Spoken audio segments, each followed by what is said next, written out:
started. Welcome to our nonpartisan school board candidate forum for the Hudson School Board election coming in April.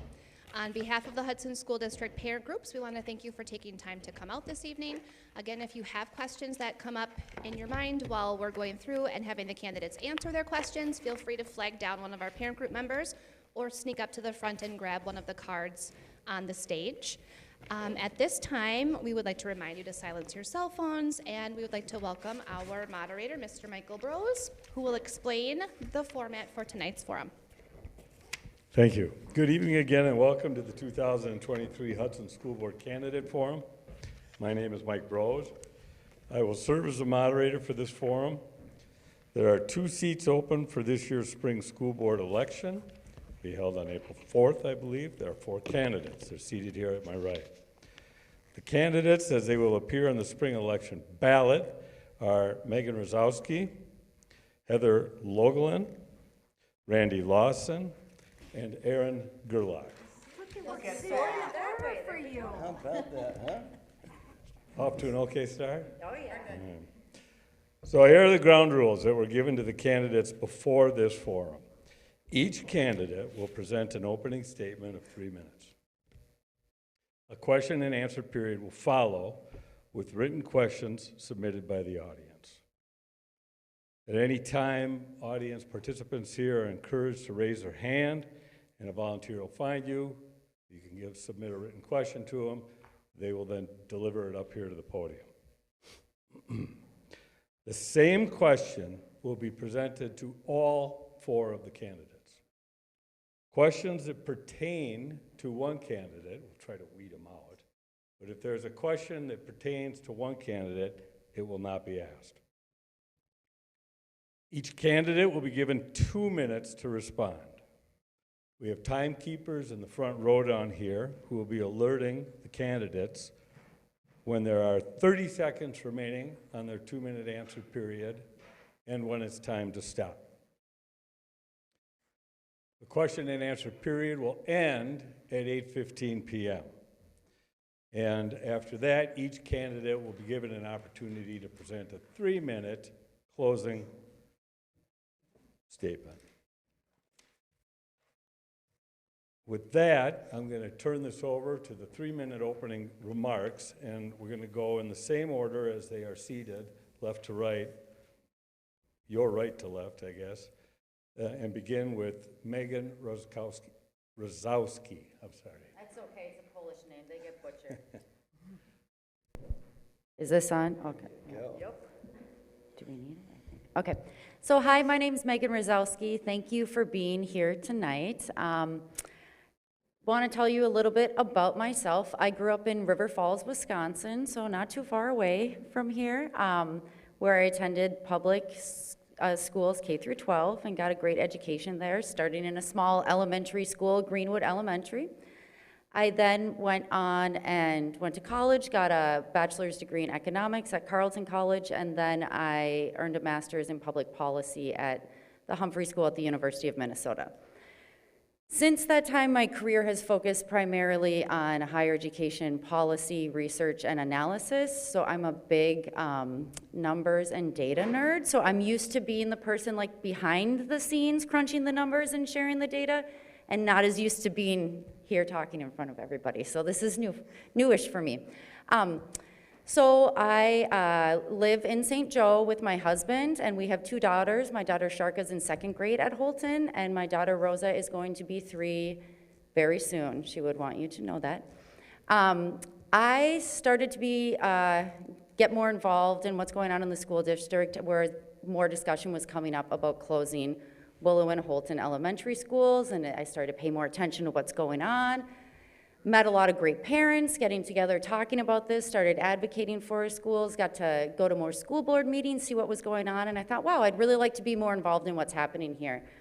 I'm really passionate about education and the role it plays in providing opportunities for everyone to be able to follow a career path that aligns with their interests and their skills.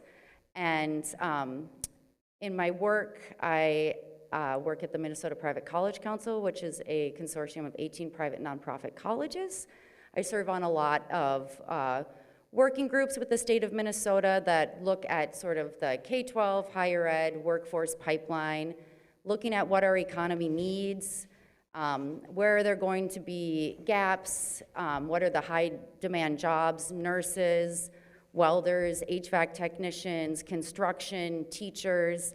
Do we have enough people in the pipeline to fill those jobs? Because these are so crucial for our economy, for our communities, that we have the workers that we need. And all of that starts in K-12. All of that starts in our schools here in Hudson.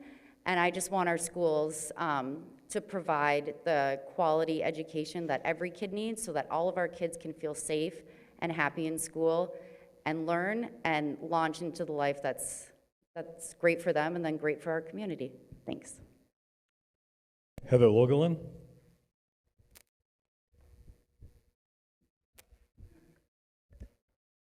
I have an older microphone. Hello, everyone. Thanks for being here. Thank you for taking on the role of MC this evening, and thank you, parents, for pulling this together.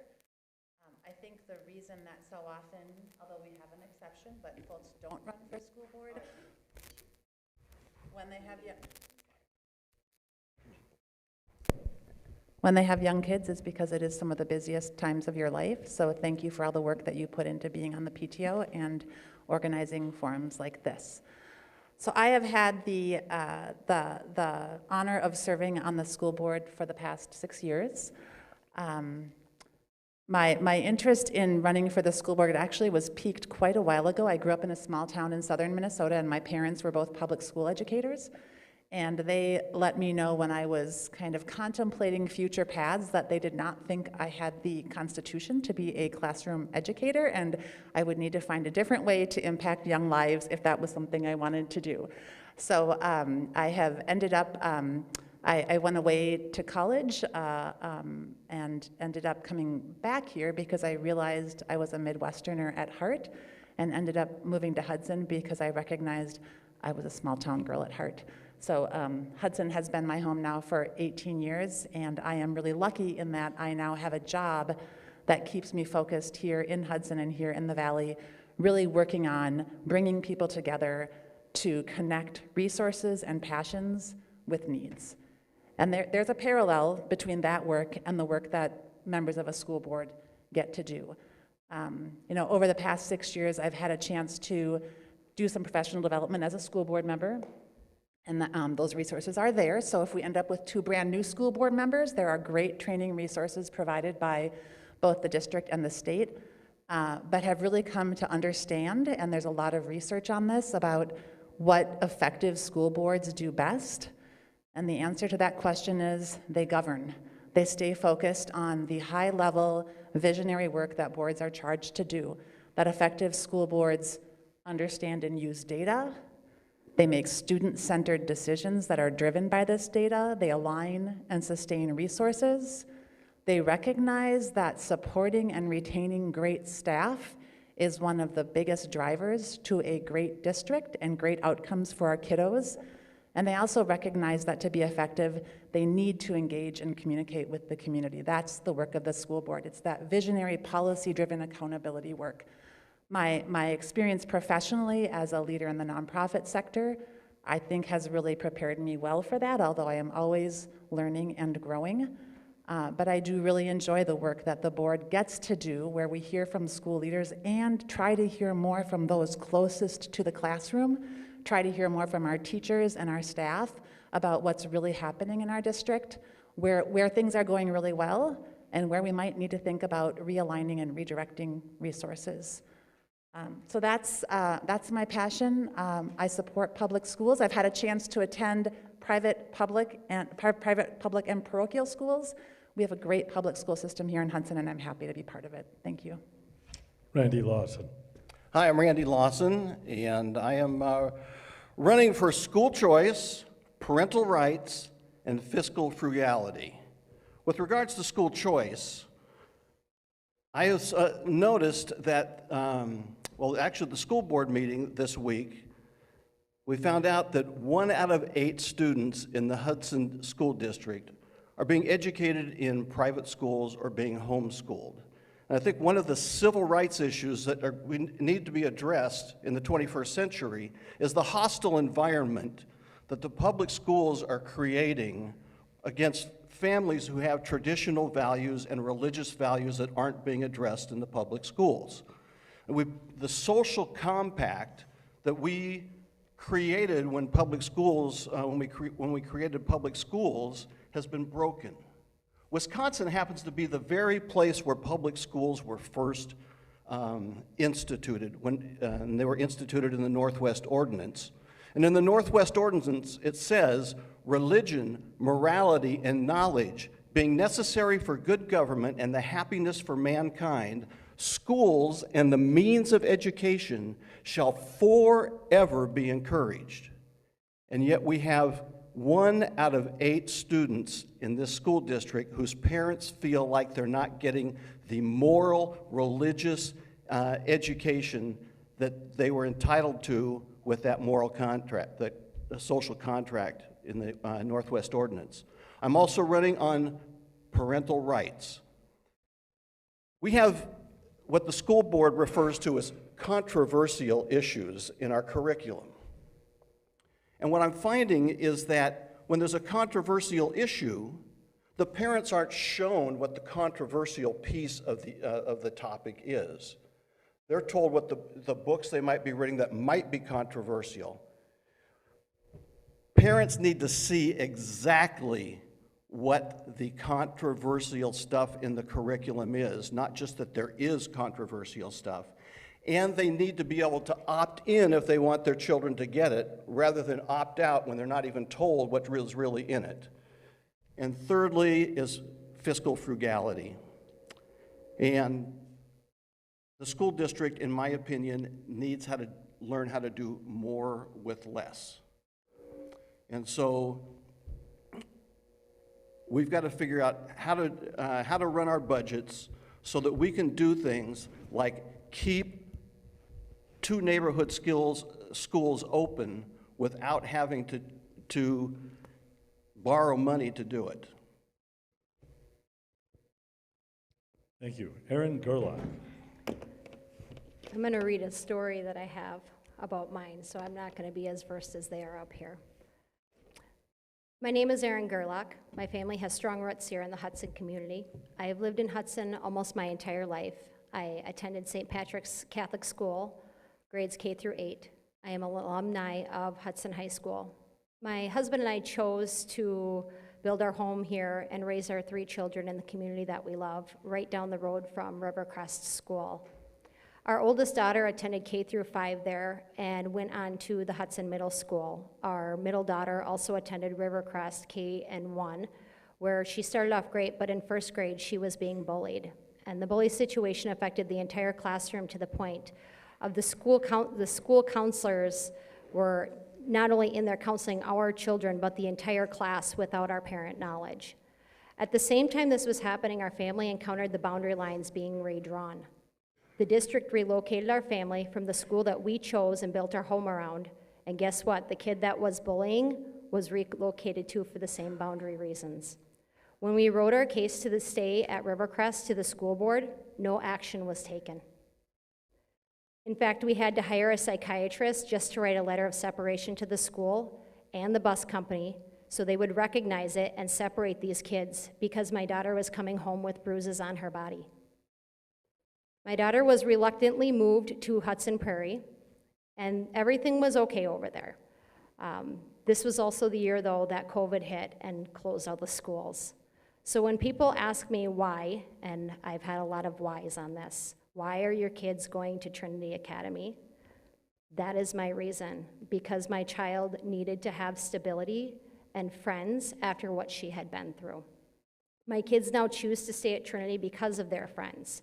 I enjoy seeing the downtown community every day that I drive my kids to school, watching the families walking their kids to St. Patrick's, to Trinity, to Willow River. It's a very welcoming community downtown. It really brings a smile to anyone's face who drives down there in the morning time. Our oldest attends the Hudson High School, where all of my children will eventually attend. I'm passionate about our kids getting the education and the support that they need in order to thrive and prepare for their futures, and other children who are struggling as well. Aside from my full-time marketing job, I volunteer my time in the community as an events coordinator and a fundraiser for different groups. I'm used to working within tight budgets and getting creative where I need to make big things happen. I'm currently the president of the PTO for Trinity Academy because I'm an involved parent and I enjoy connecting with other families in the community, and for all of those reasons, I am running for the Hudson School Board. It is important that our school board is transparent and represents the parents and the taxpayers of Hudson by listening and working with them to ensure the best possible outcome for our community. We need to work together to support our children. Thank you. All right, we'll start with the questioning. I have been provided 8 or 9 questions that were pre-submitted or as people assembled here this evening. And I'm making no decision about what order they're asked. I'm going to ask them in the order that they're handed to me. The order of questioning initially will be in the same order that the opening remarks were just given. Ms. Rosowski, Ms. Logelin, Mr. Lawson, and Ms. Gerlach. And then they will alternate throughout the course of the night. So we'll begin 1, 2, 3, 4, and then we'll go 4, 1, 2, 3, and so on and so forth, to give everybody an opportunity to go first and to be heard last. And then when we get to about 8:15, as I mentioned before, we'll go to closing remarks. The time limit, as a reminder, the time limit for answering questions is 2 minutes, and then the timekeepers down here in the front row will be good about demonstrating their signs to us. So, first question, Ms. Rosowski. What experience do you have with education financing? What can you add to experience for dealing with financial challenges? There we go. Thanks for the question, Mike.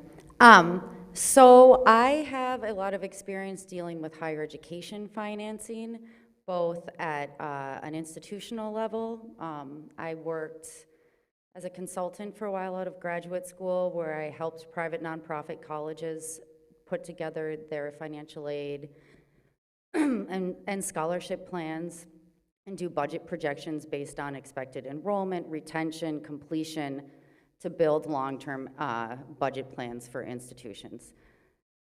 Of course, frog in my throat now. Also in my current role, I deal with a lot of sort of complicated higher education financing within the state of Minnesota related to appropriations, following what is happening there at the state level, looking at what's happening with different grant programs, federal programs, how that comes in and helps colleges and universities.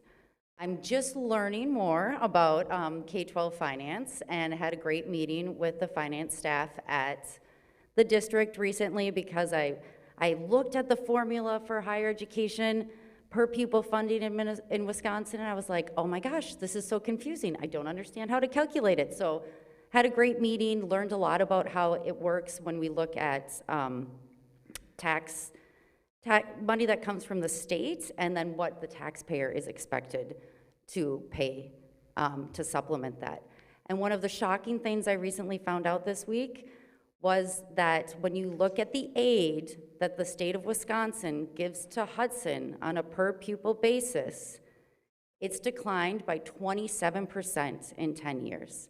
So our school districts is being asked to do the same and more with less money than what they're getting from the state.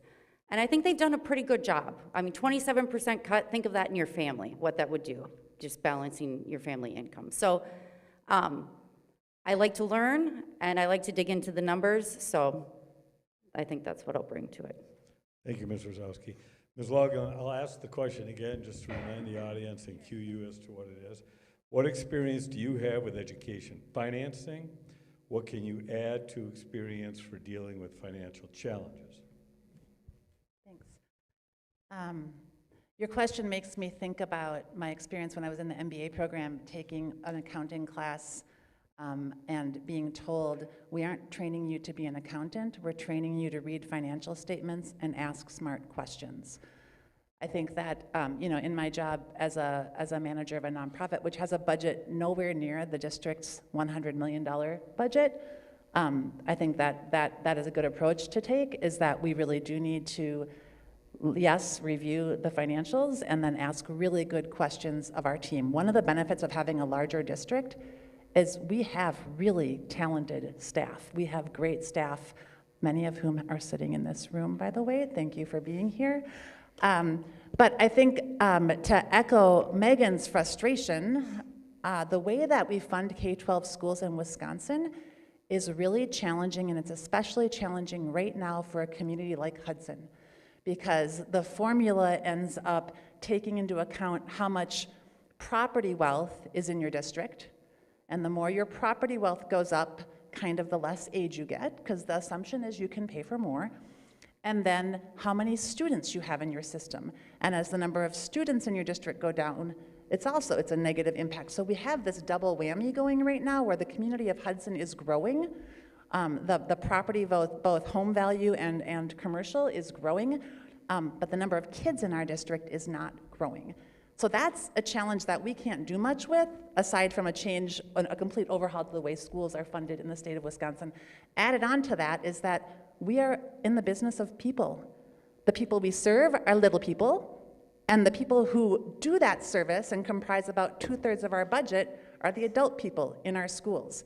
So it is really tough. I think one of the biggest opportunities we have as a school board and as a district is really then to be communicating with our district and with taxpayers about what the reality is and still what they are getting for their tax dollars. Because we have a great public school system that, yes, our costs are going up, but we are also doing an amazing job with these students, preparing them for a world that they're going to live in 10, 50, 100 years from now. Well, I don't know when any of them will live 100 years from now, and making sure that we have good, strong local folks in our communities. So that's, I guess, what I bring. Thanks, Ms. Logan. Mr. Lawson, I'll repeat the question. What experience do you have with education financing? What can you add to experience for dealing with financial challenges? So I have never been on a school board before, have only looked at the school board budget. However, I have been on numerous national, international, local boards for nonprofits. And so I think the significant difference in terms of how do you meet financial challenges is that the school board has to go grab it out of your pocket. A nonprofit has the luxury, if you can call it a luxury, of having to convince somebody that the good that they do is worth the donation that people provide. But in terms of looking at budgets and understanding the financial constraints that you're under and looking for solutions of how you can do things better with less money, I've been doing that for a long time. Thank you. Ms. Gerlach, what experience do you have with education financing? What can you add to experience for dealing with financial challenges? Well, I think education financing also works for parents too. So I will speak on that. Sending my kids to a private school and finding a way to make that possible on a tight budget is a big deal.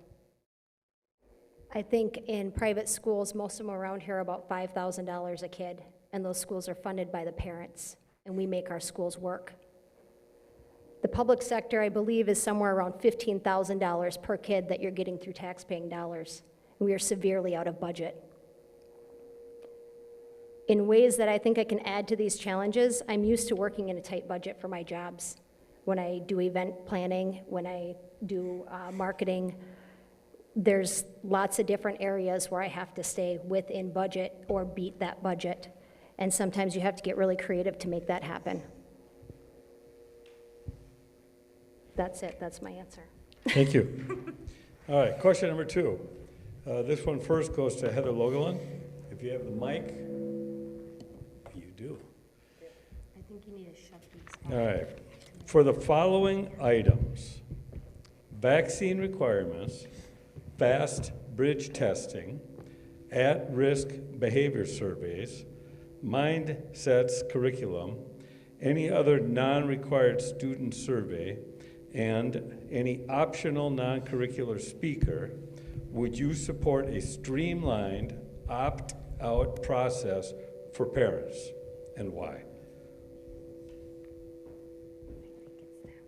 Could you repeat that list? You know what I'm gonna do? You know what I'm gonna do? I'm gonna hand it to you, and then you can pass it down. That'll make it easier for everybody to have it in front of them, because there's about six different things that are enumerated. I think the problem is that these are on also. Can we shut these off? Unplug them?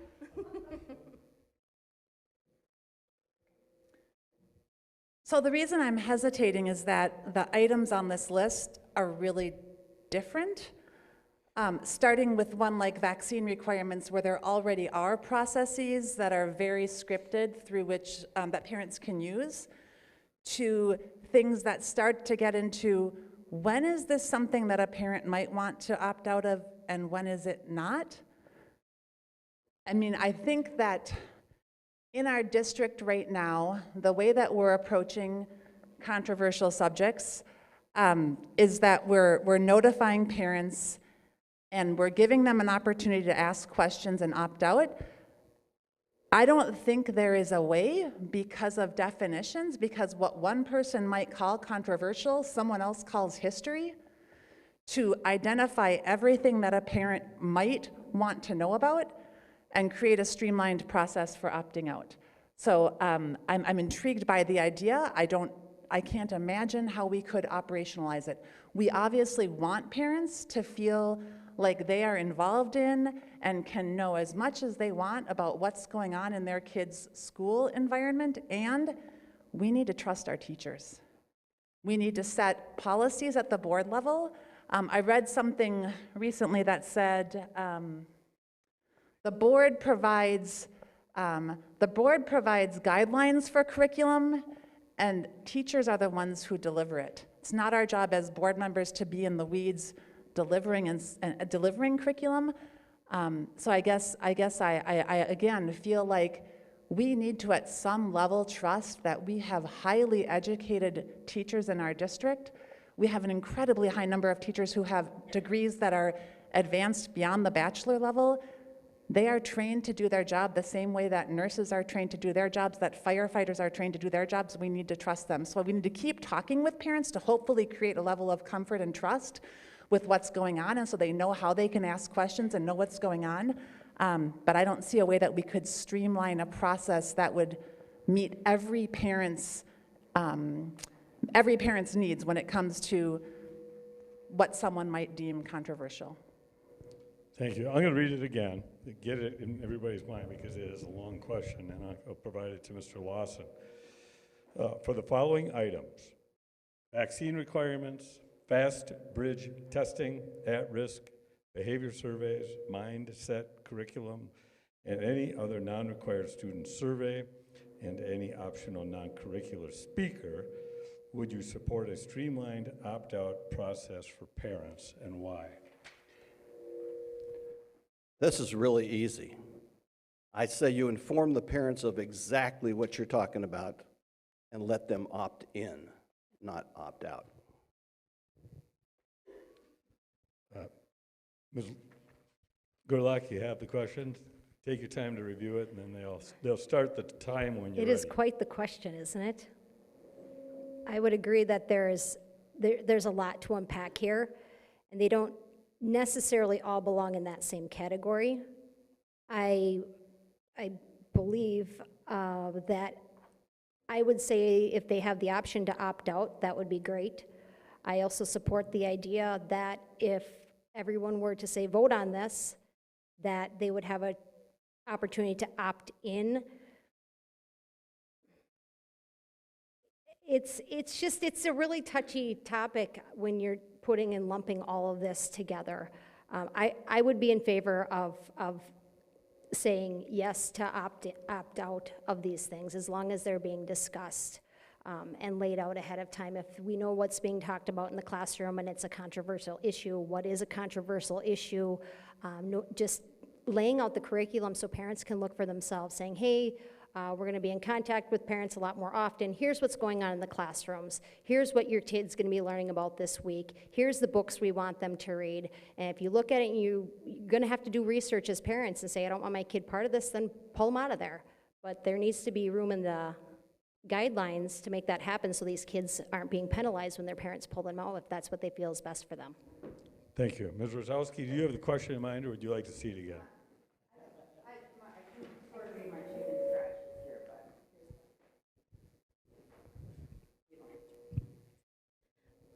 So, like fellow candidates have said, it's a long list. So there's a few things. From my understanding, vaccine requirements, I think the form and the opt-out process is a state of Wisconsin process, and I don't think that the school district is able to overwrite that process. I would guess it's similar for the fast bridge testing. If that's done at the state level, that's probably, again, some sort of state form. It's not clear. What would a streamlined process be? Is the form available online and easier to submit? That would be one thing, but I don't think you could have a process for all of these things that is one form because they're so different.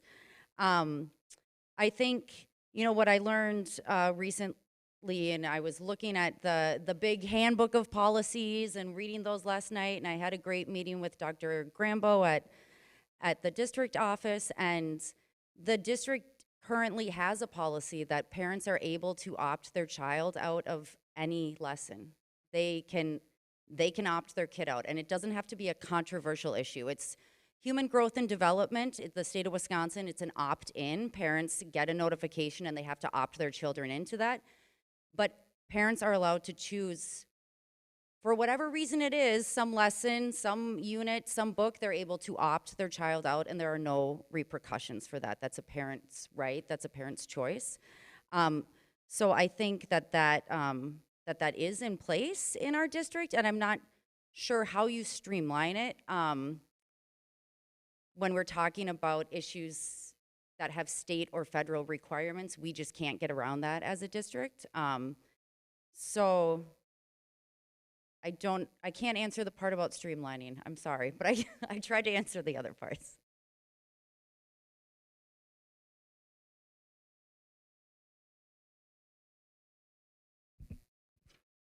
Okay. Question number 3. This will go to Mr. Lawson first. This concerns the operating referendum, and I don't pretend to have clear knowledge of what that is, and so the people who answer the question may want to define it to help the audience, both here and who are watching at home. So I understand that the operating referendum is also going to be considered at the April election period, and it involves the ability for the district to exceed the revenue cap. That's probably not very helpful to most of us, but that's the basic understanding I have of it. The question is as follows. If the operating referendum does not pass, we could have teacher and staff layoffs, cuts to programs, and increased class sizes. How would you address these budgetary concerns, and how would you prioritize spending? Mr. Lawson?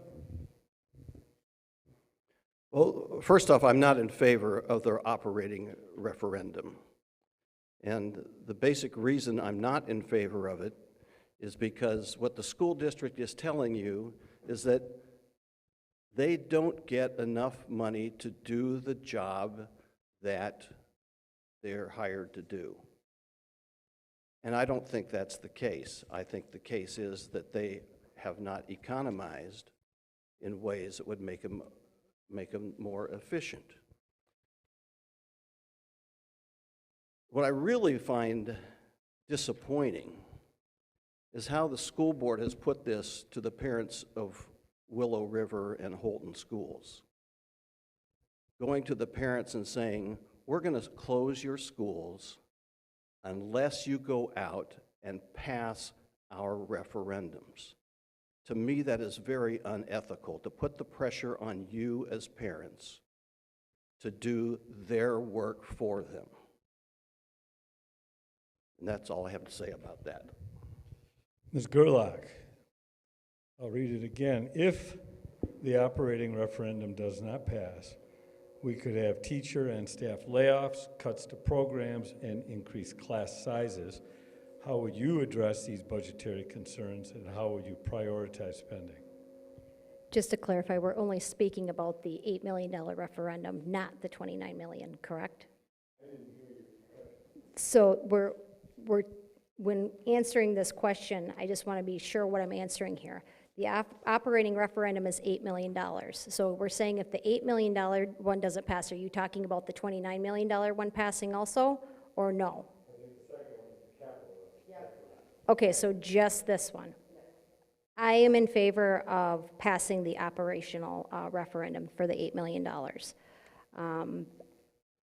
I think that based on numbers that were given earlier, and I've seen myself, the state has not provided proper funding to match inflation over the last several years. And I know that you can see that these numbers are important and that they're affecting the school. It is not within reason to expect that when when the school district is given a lower operating budget in 1 year to be able to match that new budget and to work within that lower amount.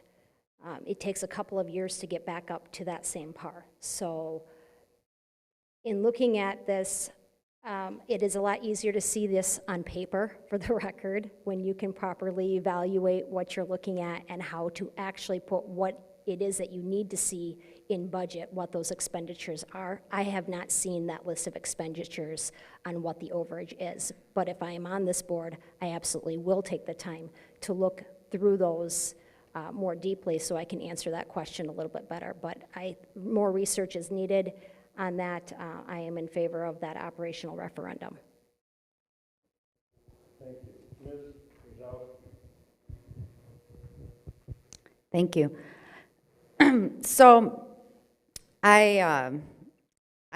this wasn't quite the question, but I am strongly in favor of the operating referendum. I know, like I said, that per pupil funding has gone down by 27% over the past 10 years.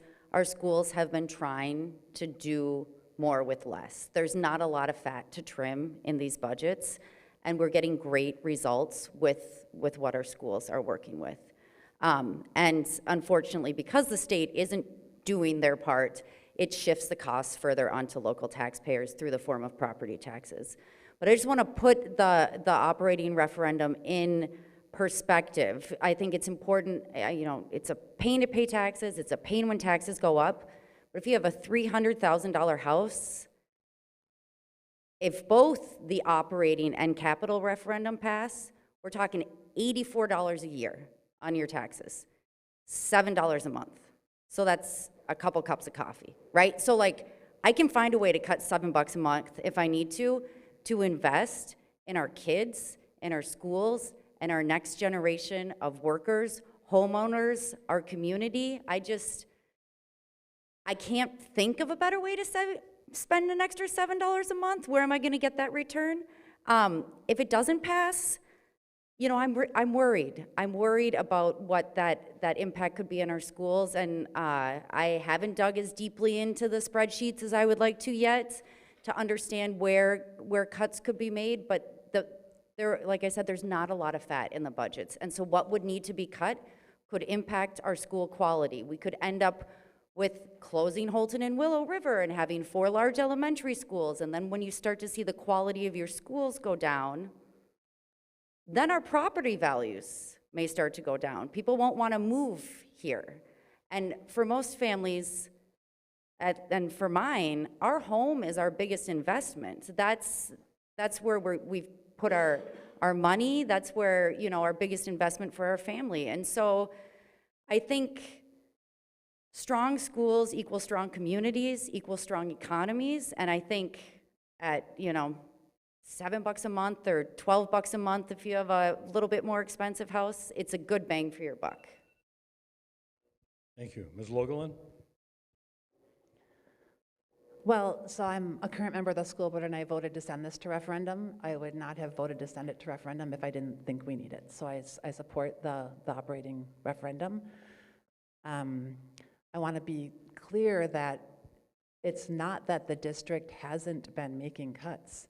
We have cut numerous instructional and administrative positions over the last 5 to 10 years. When you look at 2/3 of your budget being your people, do we cut teacher salaries and benefits? Because they're not going to stick around. They can go somewhere else.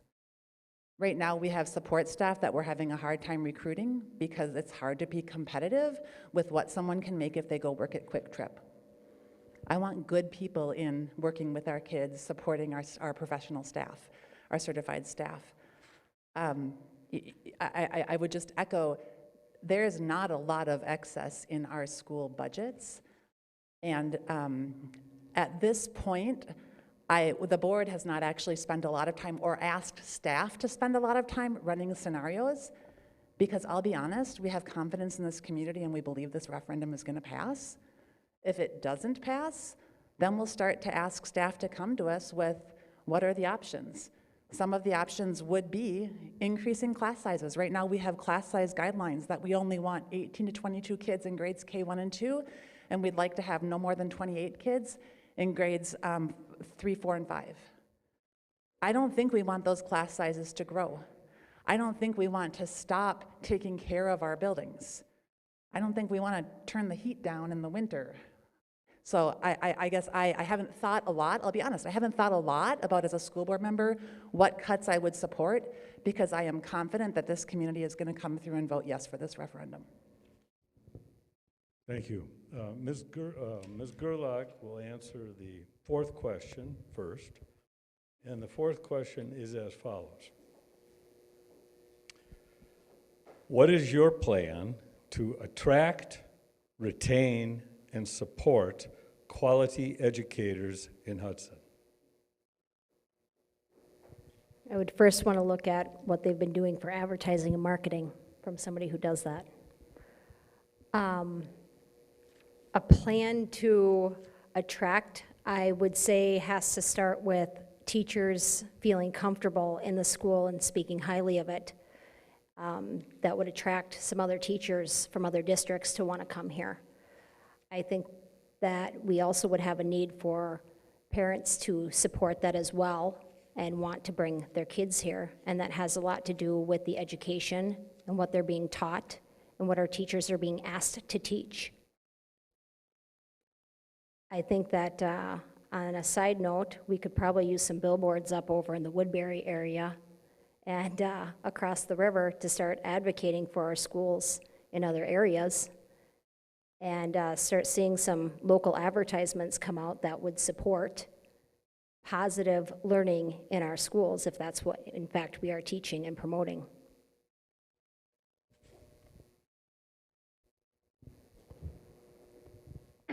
Thank you. Same question, Ms. Rosowski. What is your plan to attract, retain, and support quality educators in Hudson? Thank you. That's a great question. Well, I think one of the clear steps to take is to follow through with, I think it's the Raider compensation plan. A group of teachers recently presented this at a working group meeting for the school board. Teachers have been working on for a while on creating a new compensation plan that moves away from what's currently been done at the district for the past several years. Teachers as a group have come forward to make a plan that they feel will increase morale, will make it clear what steps they can take to increase their, what sort of professional development they will be doing, how they'll get credit for it, and it will feel a little bit more of a cohesive thing amongst teachers, instead of fighting, or not fighting, but feeling put up against each other in terms of who gets bonuses which year, who gets a raise when it's a pay for performance. And I think it's very hard to judge performance in some ways in classroom. Like, a teacher can be doing a great job and kids didn't do great on a test, right? So like, how do we measure that? I think we have great dedicated teachers in this district. I think we need to listen to them in terms of what they need. What sort of professional development opportunities are they looking for? What would help them to do better in the classroom? What do they think our kids need? So again, when it's not my area of expertise, I like to talk to the people who are closest to the issue. I'd like to hear what's worked, what hasn't worked, what's worked in other areas, and learn more. Thank you. Ms. Logelin? I think we don't underestimate the power of personal relationships. Teachers talk to teachers. With all due respect, I'm not sure billboards are what teachers are looking at when they're looking for jobs. They're talking to friends who have moved to other districts, who are working to other districts. Teachers want to be in a district where they are supported and recognized as professionals. That's what we need to do as a district, is we need to support and recognize that our teachers are professionals who know what they're doing and need support. And yes, of course, they want compensation and benefits that are fair, but beyond that, they want to work in a work environment that feels good. And we have a lot of things in place in Hudson right now that are trying to do that, even in an environment post-Act 10, where we had a lot of teachers leave for Minnesota because they lost a lot of their power at the table as professionals in our district. We have a teacher advisory committee in our district. Teachers are involved with curriculum selection. We recently got the recommendation for our new social studies curriculum, and teachers vote on it. You know, there's a committee of teachers who are involved in the selection and recommendation of curriculum. So I think to make sure that we continue to have great teaching staff in this district, we need to be looking holistically at how does it feel to be a teacher in this district, and do I feel like my work and my success is recognized? And yes, that's student achievement, and that's a lot more than student achievement. Thank you. Mr. Lawson, and I apologize to Ms. Logelin for not repeating the question prior to, but what is your plan, sir, to attract, retain, and support quality educators in Hudson? So first off, I don't expect that I can have a plan that right off the bat, because there's a lot of people on the board. But let me tell you exactly how I feel about this. And that is, we run our schools like a commune. We pay the teachers pretty much the same, and there's no incentive to excel. There's no financial incentive to excel.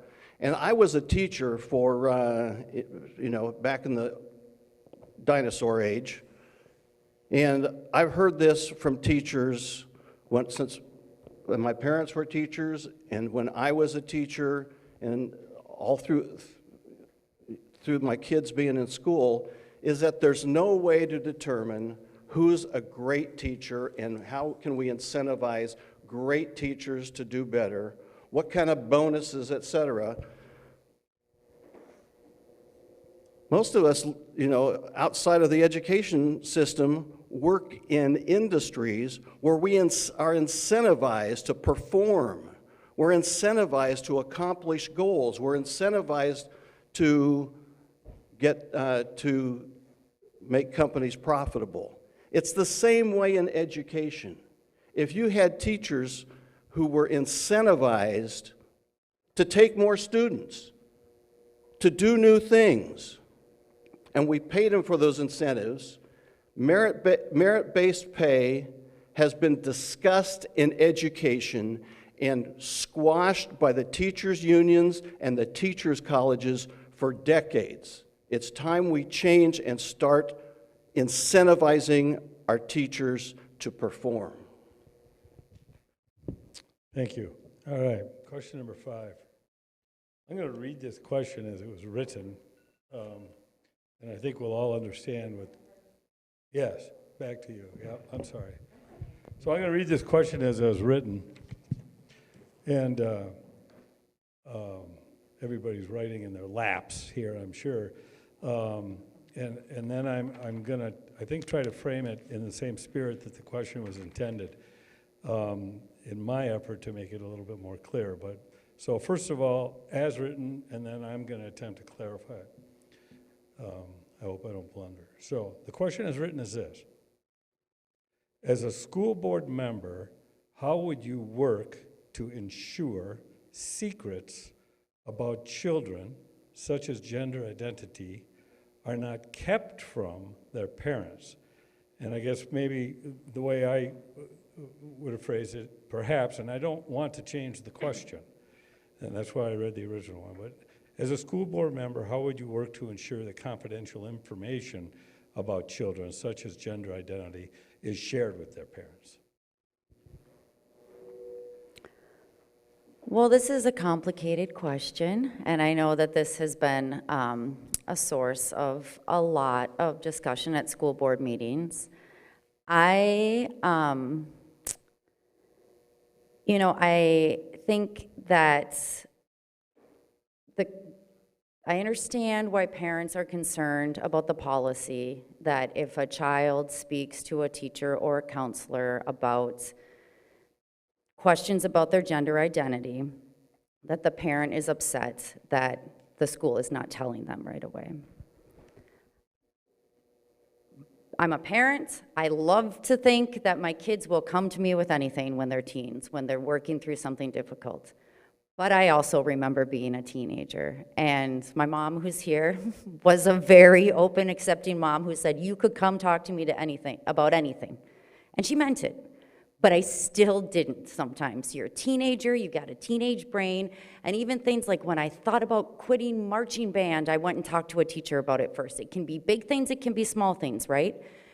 But to me, if my kid isn't gonna feel comfortable coming to talk to me about something that's big in their life, I want them to have another adult to go to. I want them to have another adult, a teacher, a counselor, an aunt, an adult to go to who will help them feel better, who will tell them that they are loved, that they are important, who will help remind them, your parents are there for you. How can we help you talk to your parents? Because the counterfactual of telling kids, if you talk to a teacher about your gender identity, isn't, oh, I'm gonna go tell mom and dad, because they're scared to go tell mom and dad sometimes. It doesn't mean mom and dad did anything wrong, but it can be scary to talk about big things. The counterfactual is the kid may lay alone at night in their bed with that icky feeling in their belly, with feeling bad about something. I don't want any kid to fall asleep at night feeling like that. I don't want any kid to just have internet chat rooms to turn to when they're trying to work through something. I don't want a kid to carry around a secret that they're maybe not ready to tell their parents yet, when talking to another trusted adult could give them the confidence and the support they need and help them move forward to that conversation with their parents. Thank you. I'll ask the question again. It's Logan. As a school board member, and this is the edited version, as a school board member, would you work to ensure confidential information about children, such as gender identity, is shared with their parents?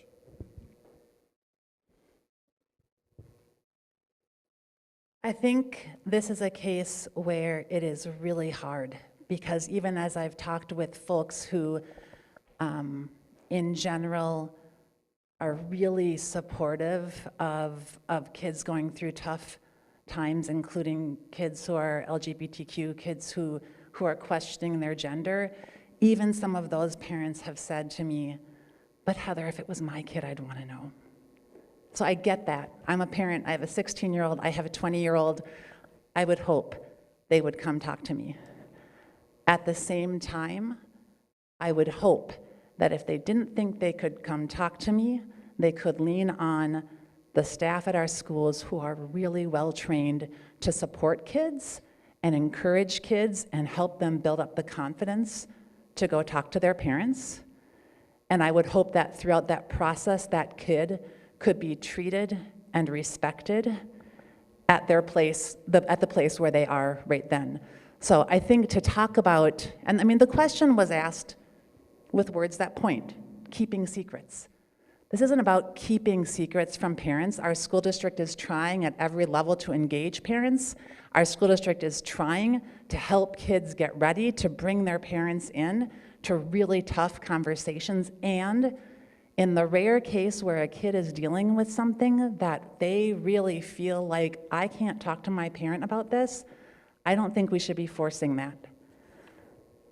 I just would end with a statistic. We've referenced the Youth Risk Behavioral Survey. The most recent data from that survey came out recently, LGBTQ students were nearly 4 times as likely as their heterosexual peers to attempt suicide within the past year, with more than 2 in 10 students reporting this experience. I would never want our school's inability to support a kid to be the reason that we had a kid attempt suicide. We need to be supportive. Thank you. Mr. Lawson, I'll read it again. As a school board member, would you work to ensure confidential information about children, such as gender identity, is shared with their parents? The easy answer to that is absolutely. I think Heather probably explained this really well in terms of the difficulty of the situation like this. But my feeling is completely different from Heather's, because these kids usually grow out of this by the time they're through puberty. But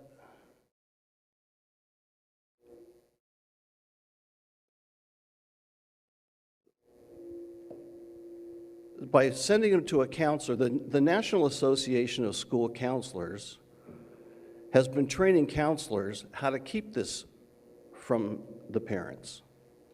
And so I don't trust the counselors because of what's been coming out of the National Association of School Counselors. But these kids are at risk. These kids are at risk. This is incredibly risky behavior that most kids grow out of. And even adults who've gone through transition, the latest studies say 30% of the adults who go through transition regret that they've gone through this procedure. I think there needs to be adults in the room that can explain to them that this is something that people grow out of. This is something that people regret having gone through. And my personal feeling is the reason people are suicidal is because they have done something that's biologically antithetical to who they are.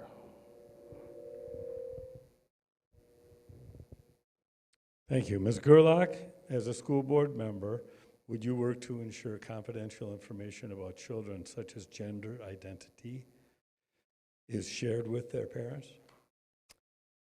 I think the school needs transparency with the parents. This is a really slippery slope that we are on, and we do not need to be putting teachers, we shouldn't be putting teachers and staff in that kind of a position to hide or skirt issues from parents that are important. Parents trust the schools to educate our kids while they're within those walls, not counsel them. However, students do need to feel safe and supported, and they need to have somebody other than a parent once in a while to talk to. That's okay. It's when the talking becomes every day and there's a bigger issue at hand and the parents aren't getting involved in it. I think that we need to have that transparency, and where that line is drawn, I'm not sure, but maybe a second conversation, if it comes back up, is where that needs to be. And I would really hope that whoever is giving advice at the school is going to be helping these kids to learn how to have tough conversations, because being a kid is really tough and being an adult is very tough. And we have to educate these kids so they can talk to their bosses about things later on in life. They can talk to their parents, and we need to give parents an opportunity to love their children and be there and to support their children before the school gets too far involved in it. Thank you. All right, next question will be to Ms. Laugelin first. And I didn't even know this was a thing. Shows you how out of touch I am. Sign of the times. I think this must have to do with internet learning and just busy parents. It has to do with snow day learning. When I was a kid, that was called going sliding. But it's a real concern, I guess, on people's mind. up here in the sheets. The question is this, Ms. Loughlin. How would you like to see snow day policy learning handled?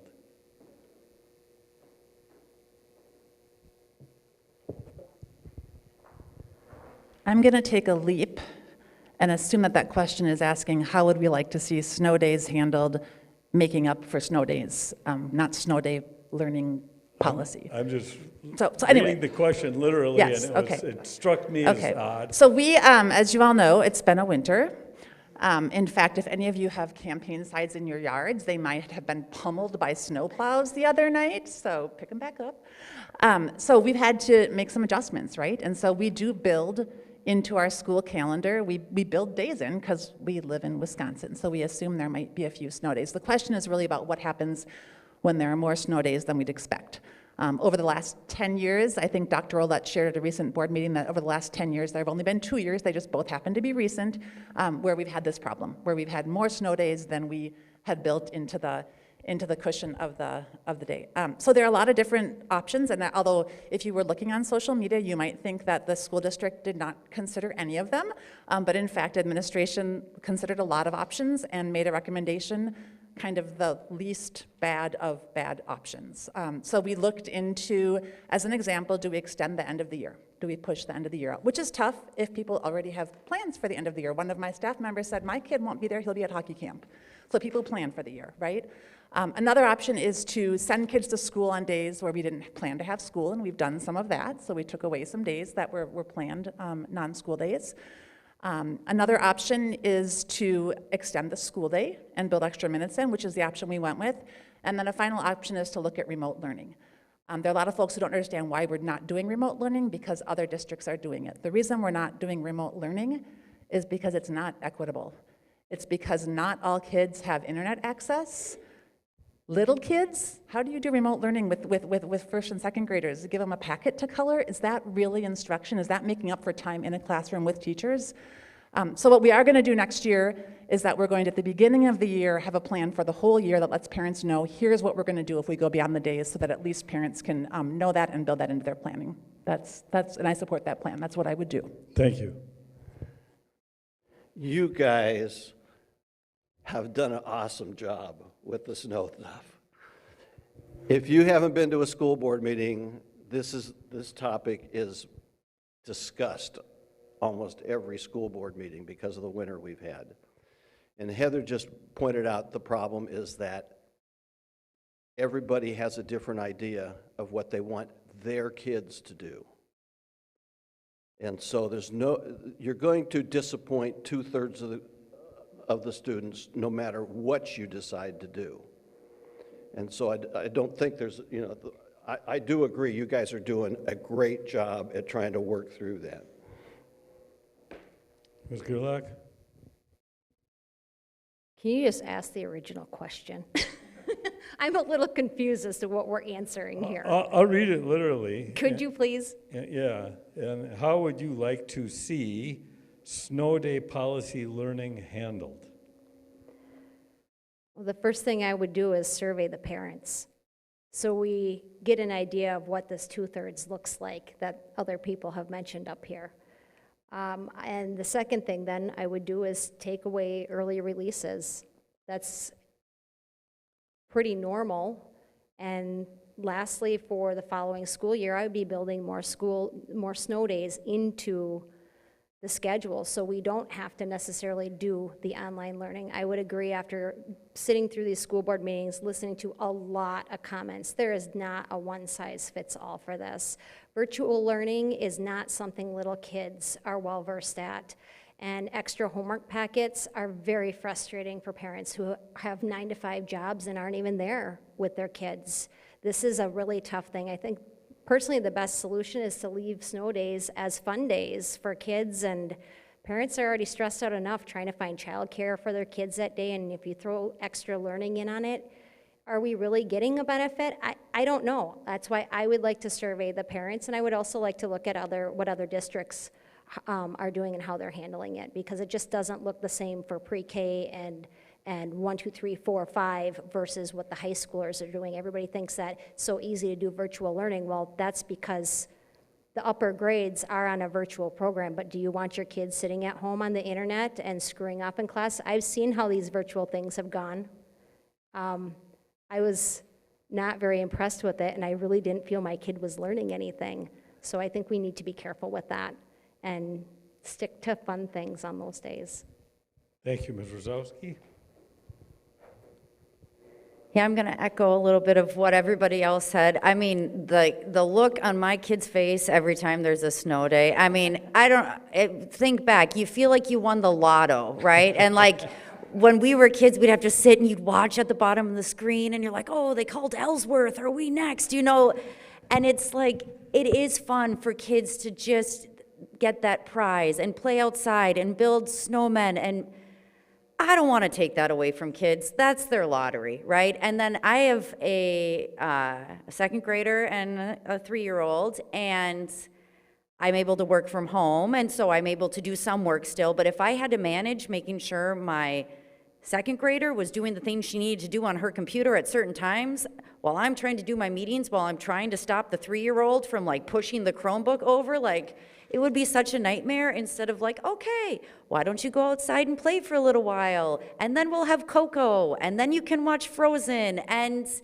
yes, it's a bummer to add 10 minutes to the beginning and the overall to the end of the day, but it's 10 minutes, 5 to the beginning, 5 to the end. I mean, my kid's walking out to the bus 5 minutes earlier, she's getting home 5 minutes later. I think the school district has done a good job with this. There is no easy answer. If they could control the weather, they don't want to shovel and snowblow anymore either, right? Like, we are all done with this, but, you know, you never know what winter's gonna bring us in Wisconsin, right? Very good, thank you. So I think under the rules we outlined at the beginning, we have time for one more question and answer. And I've got about 6 or 8 more questions than I'll be able to get to. And so I, was told in the rules that I have the discretion to not necessarily take them in order if time considerations permit. The question I selected is one that seems to be a pretty common theme among a number of the submitted questions, and it's brief, and so I'll ask it, and it goes to Mr. Lawson first, and the question is this: what are your priorities for supporting our students' mental health?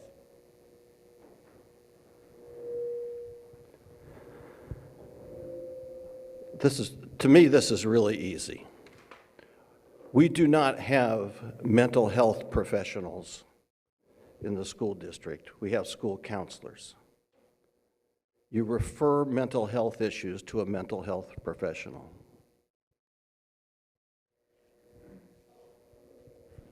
Ms. Gerlach? One more time. Pardon me? Could you read it again? Yes, I'm sorry, I should have. What are your priorities for supporting our students' mental health? I think that all kids need to feel welcomed and accepted at school.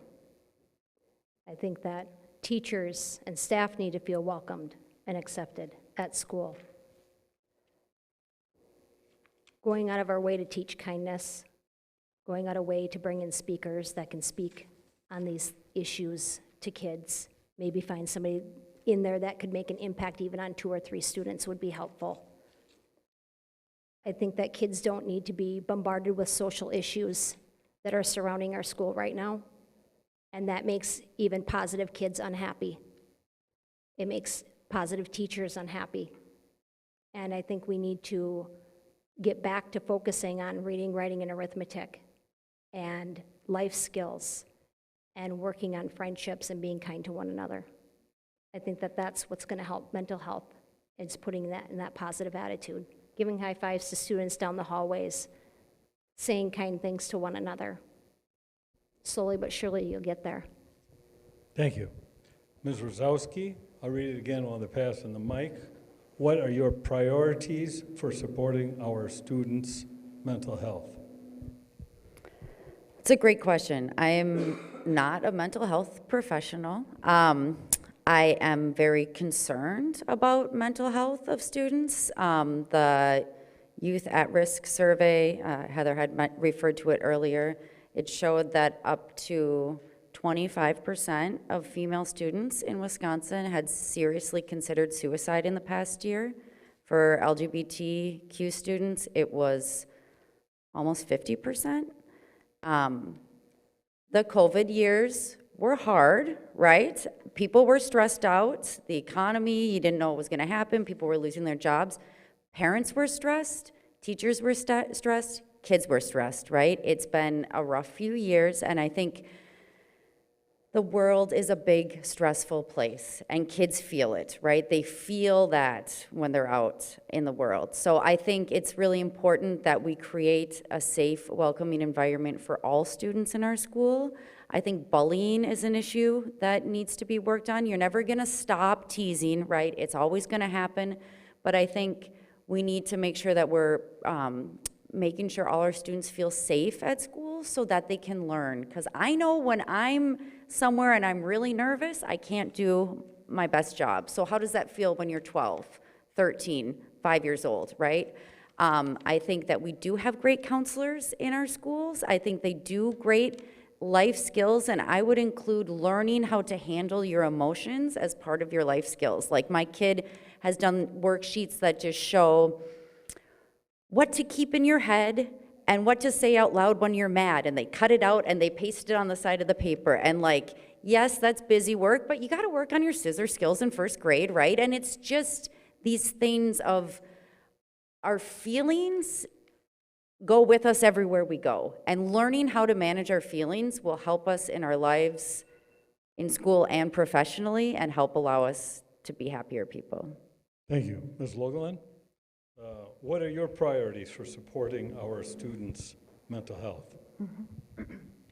So I would start by saying I'm really proud of the work that the Hudson School District is already doing to support student mental health across the spectrum, from prevention, identification and early intervention, to referral. Because Randy is right, we don't have all of the right staff in our schools. I will also tell you there are not enough professionals outside of our schools to deal with all the students who have mental health diagnoses and mental health issues, especially if you're including kind of regular common diagnoses like depression and anxiety.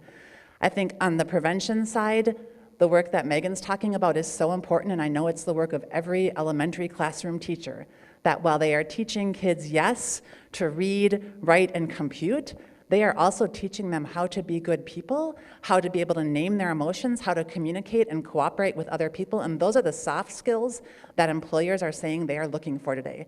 They are looking for employees who can collaborate, who can communicate, who can pivot when things get rough, and we're teaching our kids that starting in kindergarten. Identification and intervention, mental health first aid is something that we are offering to staff, we are offering to high school students. It is not pretending that as a mental health first aid interventionist, you know anything about mental health that's treatment oriented. It's kind of like regular first aid. If you come across someone who appears to be struggling, how can you help get them connected with the resource that's going to help? Intervention and treatment, we do have some in-school professional staff, and we have staff who come into our schools to provide school-based mental health services, especially for those kids who might not otherwise be able to access those services, either because of insurance limitations or because of transportation challenges. And yes, we are referring kids to providers outside of the schools as well. I think to pretend that we can just stop dealing with kids' mental health issues within the walls of our K-12 environment is not realistic with today's world and the challenges that today's kids are facing. Again, I'm not saying we should be all of these kids' therapists. I'm saying that we need to be working both proactively and in an identification and referral phase to make sure that kids who need outside treatment get it, and that kids can benefit from supports inside the schools are getting that as well. Thank you. All right, that does it for the Q&A. And now each of the candidates have an opportunity to give a 3-minute close. You might remember at the outset, tonight identified the candidates right to left: Megan Rosowski, Heather Logelin, Randy Lawson, Aaron Gerlach, and that's how they will appear on the spring election ballot, I'm told. Let's flip it for closing arguments to give Ms. Gerlach the opportunity for primacy, and then we'll just come left to right down the panel. Great. Thank you to the parent groups for coming up with these questions and organizing this event. And thank you to Willow River for hosting. And our moderator, you've been great. Thank you for filtering those questions and making what you do of them. And for everybody at home watching and who took time out of their night for coming tonight. Education is the most important thing our children should be focused on while they are in school. I am passionate about our kids getting the education that they need in order to thrive and prepare for their futures. We need to get back to basics, reading, writing, arithmetic, and life skills, and getting these kids in and out of high school to be able to function in society, to hold a job, to have tough conversations with their parents and their peers, because as I said earlier, being a kid is tough, being an adult is way tougher, and they need to be ready for it.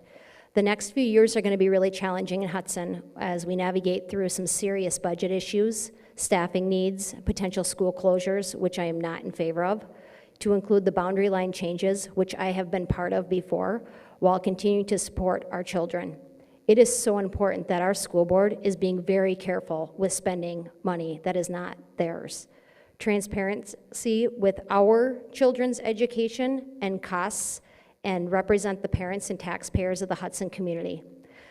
Talking about closing schools gets parents really fired up, and I see a lot of parents very engaged, and I want to thank those parents groups for being active and getting involved, presenting the ideas and the potential solutions to the board that you have. They need your help. Please continue to do that.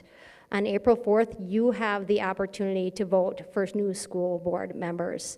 If you want to see change, I encourage you to do just that. My name is Erin Gerlach. I'm running for the school board, gerlachforhudson.com. Thank you. Randy Lawson? I too would like to thank everybody who came out this evening and to hear what we had to say. And I also want to give my appreciation to the other school board candidates. This is an interesting thing that we have jumped into, and you really don't know what you're getting into when you start this. But I'll conclude with what I was mentioning when we started, and that is that I believe that the thing that is most important within this school district is school choice. That there are 1 out of 8 students whose parents feel like they are not getting the service through a public school and decided to go elsewhere to get their education. That most usually when I talk to them, it has to do with religious or moral reasons that they've taken their children out of the Hudson public schools. And that tells me that the social contract that we have as a community with our schools is broken, or at least breaking. We have to find a way. Everybody deserves a public school education with public funds. If we decide that we're going to have curriculum and activities that violate the religious or moral convictions of a family, the school district needs to write that parent a check when they leave the school district so that they have a choice. We don't have to wait for the state to tell us we're going to have school choice. The correct thing to do as good neighbors is, if we decide we're going to have a public education system that doesn't accommodate you, the good and moral thing to do is to say, here, go where you want to go, and we'll write you a check. Or we can develop a magnet school here. Take one of the elementary schools and make it a classic academy, where it's only academics. We don't have any of the things that are causing parents difficulties with the current school system. You create a magnet school of a classic academy. When I mention that to people when I'm out talking about this school board race, the reaction I get is, that would fill up in 5 minutes. Ms. Logelin? So running for re-election to school board, people ask you, why are you running for re-election? But they don't ask it like that. They either ask, so why are you running for re-election? Or they say, why are you running for re-election? I would say that while there isn't a single issue that initially sparked my interest in running for school board or that is keeping me running now, I do want to acknowledge that there are a couple of really tough issues that drove my decision to run again because I feel passionately about the need to address them, and I think I'm a good person to do that. One is definitely financial sustainability. One is attracting and retaining great staff. And the other is continuing to strengthen the work that we're doing with academic and career planning. Financial stability is no surprise. We've talked already this evening about the financial challenges, and we need to continue to find a way to provide a great 4K through 12 experience to all students within our district, within the financial boundaries set by the state, through their funding formula, and our community through its willingness to have taxes raised. Attracting and retaining staff is another clear priority. We know that quality instruction is the single largest predictor of students' outcomes. We have a great staff here. Our challenge is to continue to provide them with a work environment and with rewards and recognition that make them want to stay.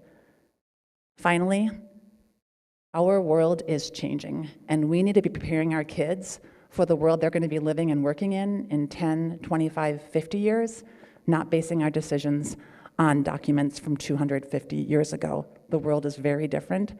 We need to make sure that our academic and career planning program is constantly changing to prepare kids for success after high school, and that whatever path a kid chooses, whether it's a 4-year university or a technical school or military, they feel like their choice is validated and supported, and they are prepared to be successful in that career path because we all benefit when our kids are ready to be contributing, competent, confident members of our society.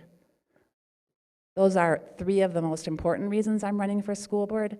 I'm running for school board, though, not for my kids, not for the kids I know, not for my neighbor kids. I'm running for school board for all the kids in this community because we need to make sure that our district works for all of them. Thank you. Ms. Rosowski? Thanks. So I am running for school board for a whole slew of reasons.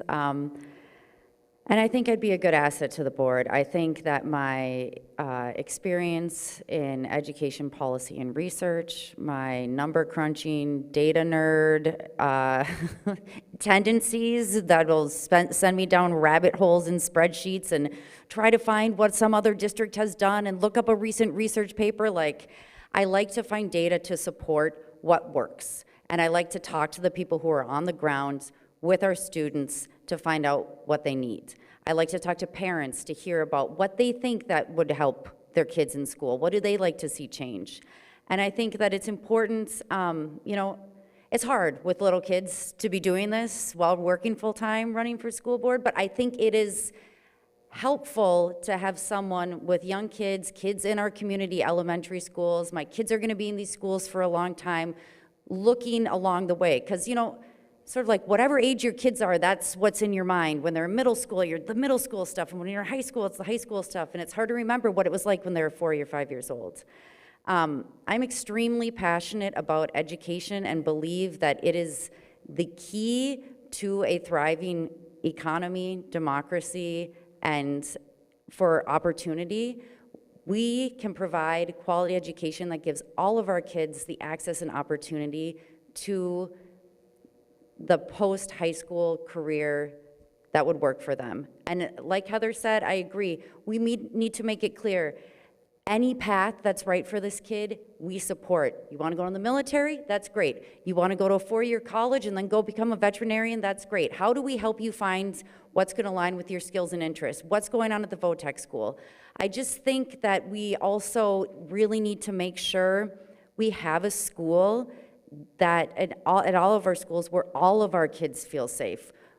Society, and even Hudson society, we are not monolithic. We have families of different religious backgrounds, different practices, people who believe different things. And it's sort of like, I feel like my kids start to learn professionalism at school, right?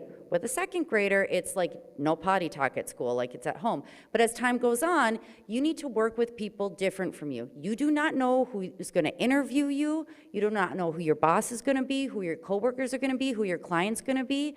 If you don't agree with the way people live their lives, you zip your lip about it, you get the job done with someone, you mind your manners, and you learn to work on a project together. And that's what a democracy and a pluralistic society is, when we have all the freedom to live the way that we want to live. And that's what makes this country super exciting. That's what makes the world so exciting. And it also makes it a little scary that we're different from each other. So, but I'm not scared. I don't want to end on that's what makes it scary sometimes, but I think it's what makes it beautiful as well.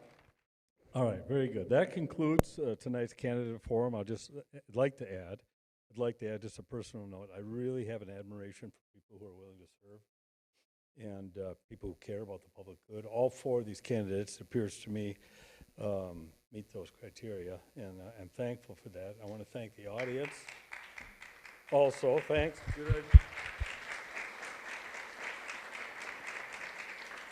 I hope it was for this audience and whomever might watch it on the cable television that it was interesting, it was helpful, let people have information about the decisions that they need to make coming up in April. We heard different perspectives, but it was a polite conversation, and that's heartening to me. So thanks to you, thanks to these guys, and good luck in April, everybody.